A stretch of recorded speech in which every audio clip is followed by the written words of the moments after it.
Yo, welcome to another Dino Reacts. We're here with another video. We're gonna get into to see what new restrictions they're gonna try to put on the First Amendment. Like to hear it? There it go. Let's get after it. Let's go ahead and move on to the White House response, which has also been piss poor. Karine Jean-Pierre was asked specifically about those UCLA counter-protesters, pro-Israel counter-protesters assaulting the anti-war activists. Didn't have a lot to say about that. Let's take a listen. I'm wondering if the White House has any response to the reports of violent clashes on UCLA's campus last night, that there was a group of counter-protesters that tried to forcibly dismantle the pro-Palestine encampment and the clash that resulted afterwards. So look, what I can say more broadly, any form of violence, we are going to denounce, we're going to call out violent rhetoric, any type of violence, we have to call out. That doesn't change anything. We're going to continue to do that. And then quick one on the communications with protests and people related to protests. Has the president spoken to Mayor Adams since the NYPD became involved in dealing with them?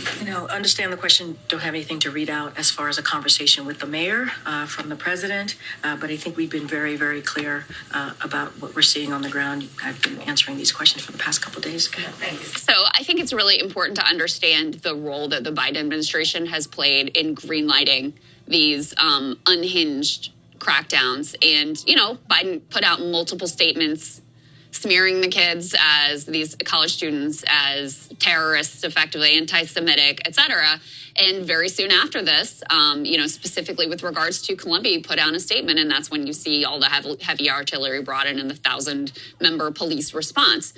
And so funny how when you get asked specifically about actual violence that happened, the language is very, well, in general, we condemn violence. But you're not condemning this specific violence. You don't actually have anything to say about this specifically at all.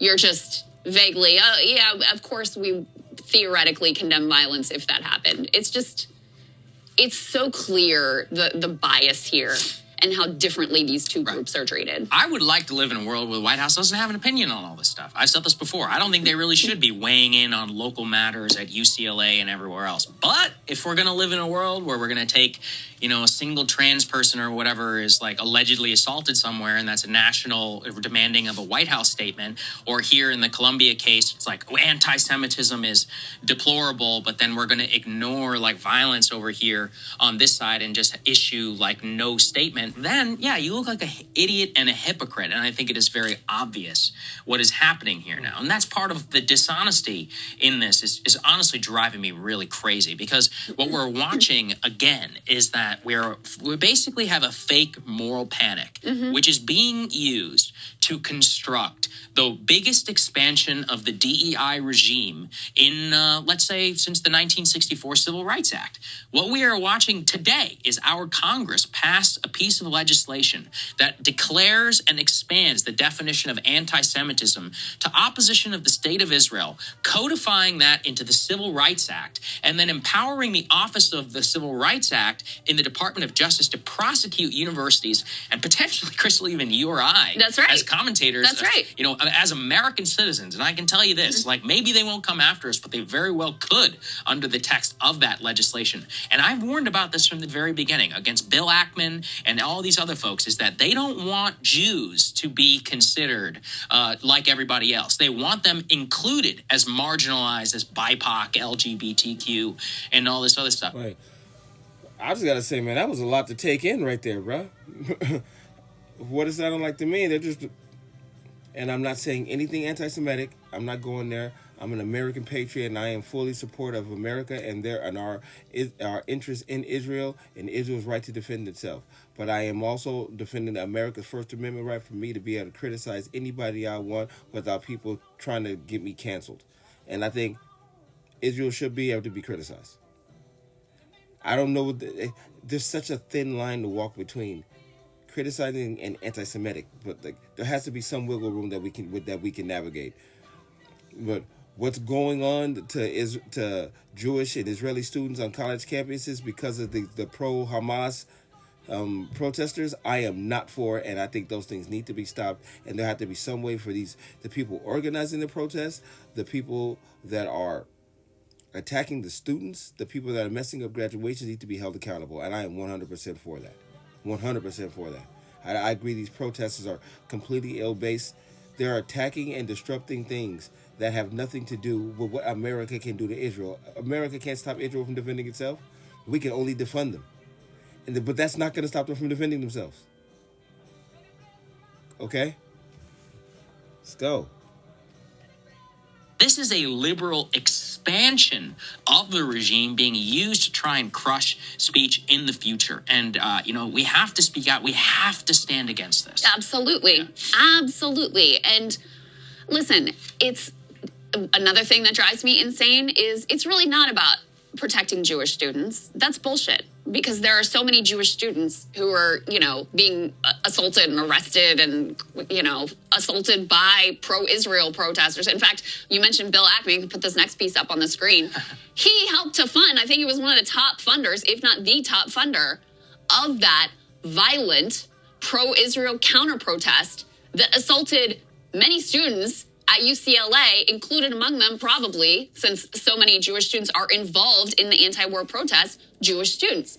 So they don't actually care about Jewish students' safety. And Jessica Seinfeld, by the way, Jerry Seinfeld's wife, also kicked in a number of thousands of dollars to these violent thugs who rampaged and shot rockets and assaulted anti-war demonstrators for hours before the cops showed up. So it's nonsense that they even care about Jewish student safety. No, they care about this ideology of Zionism. That's what they care about. And that's fine. They're allowed to care about that. That's fine.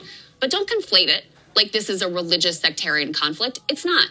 And certainly do not go and ban Americans from having a critique of a foreign government. A couple things, Sarah, in response to what you were saying, I was actually talking to Kyle about this last night. Remember how when Trump was first elected, there was some resistance lib journalists who would post every day, it's day number whatever, and I'm still afraid. They thought they were going to be round. I'm waiting for the UPS guy to come up, so just give me a second. I apologize for the interference. Up and arrested by Trump, which, listen, he has his own authoritarian instincts. I'm not going to whatever. It is certainly the case. We have never been more actually in danger of being arrested, criminalized, whatever, for our views than right now. Oh, absolutely. Especially here on the show. That you're absolutely right. And it's because... I'm telling you, the sensitive attack on free speech, because we now have a very large opponent society that cannot stand words that they feel that they cannot digest. They want to silence people that say anything that makes them feel bad because they're not, and I'm going to say this with straightforwardness, they're not adult enough to understand the difference. They're just not. We're not emotionally developing adults anymore. People are coming up through age physically, getting forced through an indoctrination system that tells them what they are, but they're not actually becoming anything. And that's why words are making everybody so damn sensitive. Sheesh. It's because of the bipartisan consensus around this. I mean, we've talked about this a lot in other contexts. The times when you should really be scared are when you have the elites of both parties agreeing on a pro-censorship regime or a security state expansion. We've seen this many times. We saw it during the Iraq War. The other thing that I've been thinking about is obviously it's easiest for me to compare to my own historical experience because we lived through it and I have a very fine grasp on what the climate was like. There was a lot of hysteria around the anti-war movement during the Iraq War and in the build-up to the Iraq War as well. But people were smeared as being traitors and you got to stand with the president, blah, blah, blah. But there was never any effort to actually criminalize or say you can't even say these things. In that way, it really is extraordinary and different. It also harkens back to, we've had laws on the books in many states now for years that's anti-BDS laws that's codify exactly the same thing of you are not allowed to boycott or divest or you're not allowed to participate in this boycott movement against a foreign government. You can boycott our own government, but you can't boycott this random foreign government. It's complete infringement on our rights.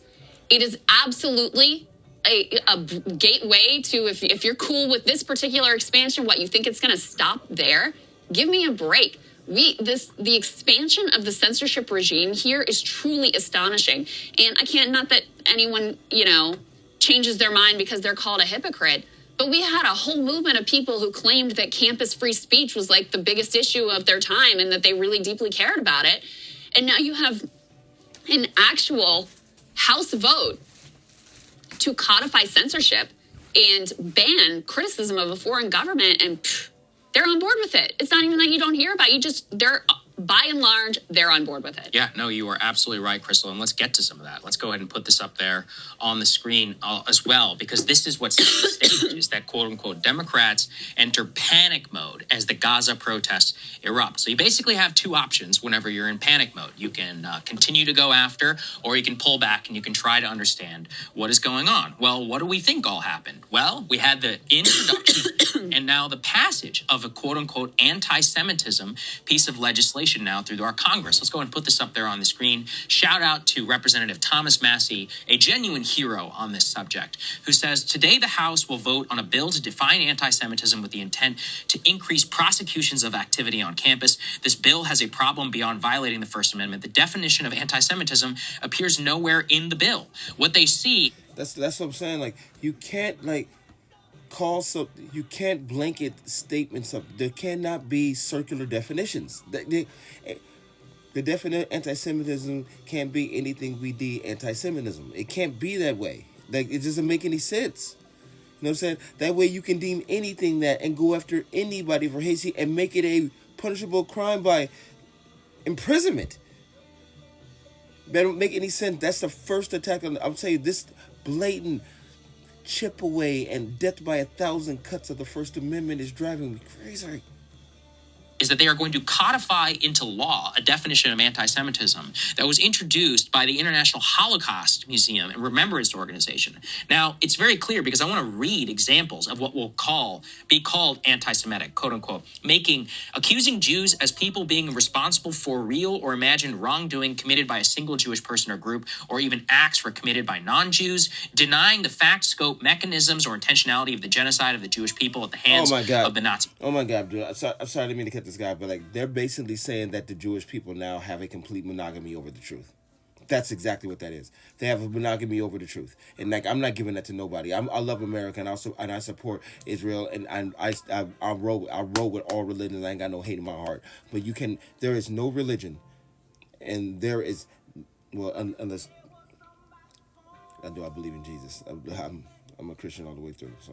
My faith goes hard, but still, at the end of the day, nobody can have a monopoly over the truth. And even though I have my faith, I still don't have a monopoly over anybody else's truth and the truth when it comes from anyone else. That's not as much as people can be able to say I denounce your faith and I'm gonna roll with mine. I can say I denounce their faith and I'm gonna roll with mine. I still respect the fact that they have their faith and there's and me being like the American patriot I really am. I take from other religions. Like I just went through Ramadan.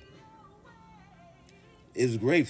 Fasting, getting away from alcohol is great. Lent, everything we do here is a practice. You take things on. This is the cultural melting pot. But American culture is great. But nobody has a monopoly on the truth, and Israel should not have that. Party. So basically, Holocaust denial is now illegal under U.S. law if this were to pass. Dana Bash, I don't worried about you downplaying the events leading up to the Holocaust. I do not support Holocaust denial, obviously, but I think people should have the right to say it. And if you disagree with me, you can go and look at the speech of Mark Zuckerberg in 2018, where he specifically defended Holocaust denial on the Facebook platform under well-established First Amendment law. This is my other personal favorite, accusing Jewish citizens of being more loyal to Israel or to the alleged priorities of Jews worldwide to the interests of their own nation. Once again, dual loyalty accusations, they can be tricky. I'll be honest, this conflict has actually convinced me it's more of a real problem than I ever thought before. Who wrote this bill? I know the clip stopped right there, but you guys can get pretty much the gist of it. So passing through Congress here currently is going to be a bill that is going to make